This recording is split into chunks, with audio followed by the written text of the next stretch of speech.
Oh, that's really, really good. Yum.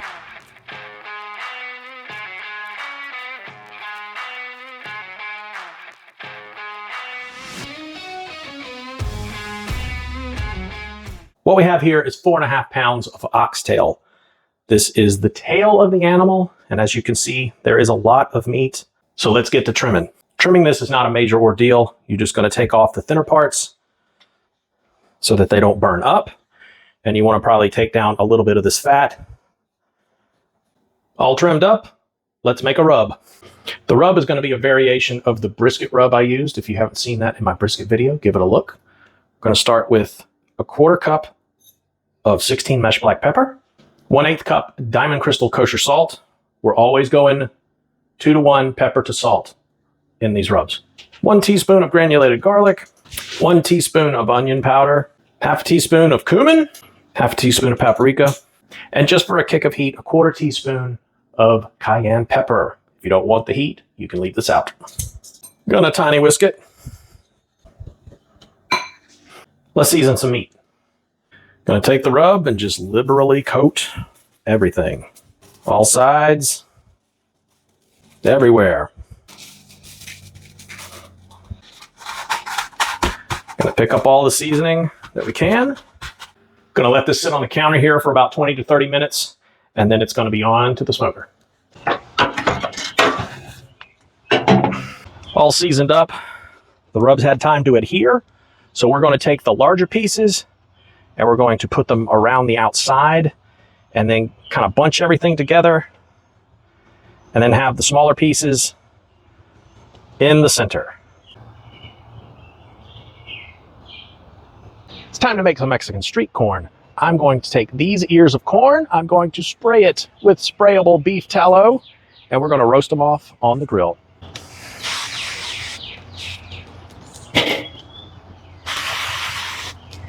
This process does not take long. As you can see, we are going to get these charred up real quick, and then we are going to pull them off the fire.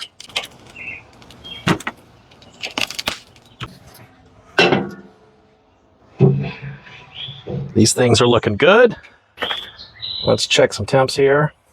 Sitting right about 155, 160. It's time to put these things in a Dutch oven.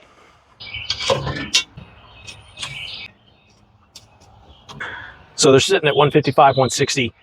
They have not yet begun to render fat. So what we're going to do is add some warm beef broth. I have added some beef bouillon into this to kick the flavor up a notch.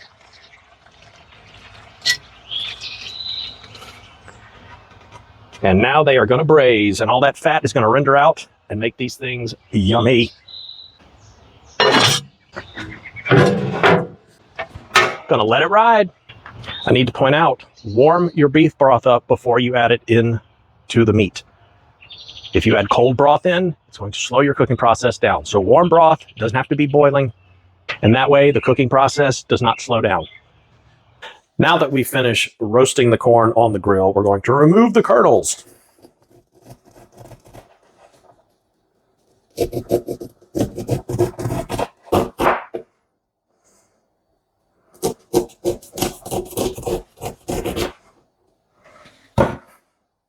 Now it's time to go into the cast iron. To start the street corn, I'm going to add, this is roughly 3 tablespoons of butter. I'll use as much as a 1/2 stick, just depends on what I'm feeling like in the moment. Once the butter is melted, you're going to go ahead and add in your corn.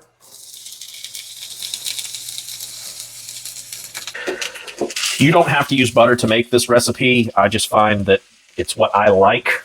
I have tried olive oil and other things in the past, but I find butter works best when I'm making this. You've already fire roasted this, so you're not going to want to cook it super long. Just kind of warming it through a bit. While most people in the States will call this Mexican street corn, I think the Spanish word for it is elotes. That is actually corn that is on the cob, served on the cob. The way I'm doing it here is technically called esquites. It's the same process. I'm just removing it from the cob. It makes it easier to serve, makes it easier to prepare, but you are able to just do it on the cob if you choose to do it that way. Next, you're going to start adding in your seasoning. I'm going to start with some salt. Just do salt to taste, whatever you prefer. Next up, we're going to go some garlic powder. This is granulated garlic. I make no claim that this recipe is authentic in any way to traditional elotes or esquites. This is just the way I've made it, and I like it, and my family likes it. Next up, I'm going to go with some chili lime seasoning. I'm going to use the Hardcore Carnivore chili lime seasoning. This is not a sponsored thing. I just like this. Find your favorite chili lime seasoning.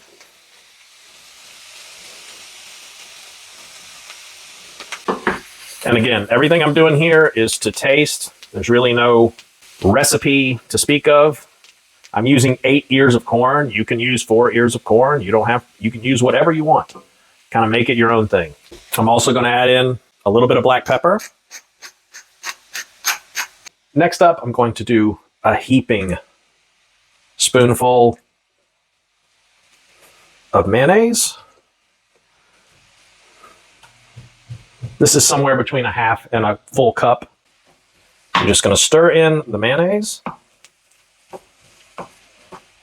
And finally, you're going to add in 1 to 2 tablespoons of lime juice and stir it in. Ta-da! So let's see what we got here.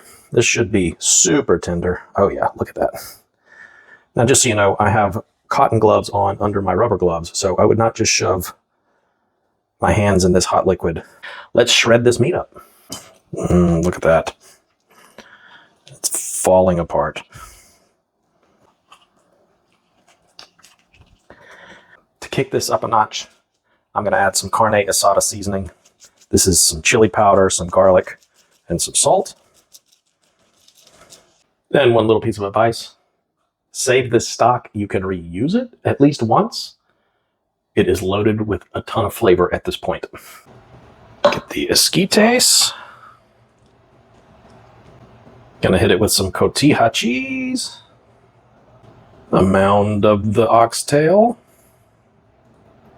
I'm gonna drizzle on just a bit of the salsa macha that I made in my video a while back. A splash of Mexican crema. And to top it off, just a little bit of cilantro. Ain't she pretty?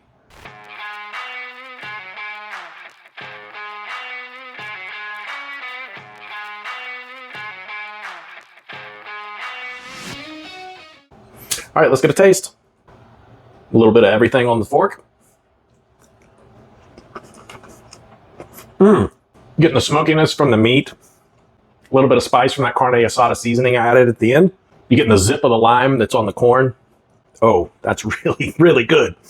If you're unfamiliar with oxtail, step outside that comfort zone. Push those boundaries. Give it a try. It's really, really good. And from a smoking barbecue standpoint, we're talking a matter of 2 or 3 hours on the smoker. And then if you want, once you put it in the broth to braise, you can stick it in the oven to finish it off. I hope you found this video helpful. If you did, consider giving me a like, a subscribe, or drop me a comment. I would greatly appreciate it. Every time you do that, it pushes me out to a few more people. So help me spread the word. And with that, get up, go out, cook some good food, be a little bit better tomorrow than you were today, and I will catch you next time.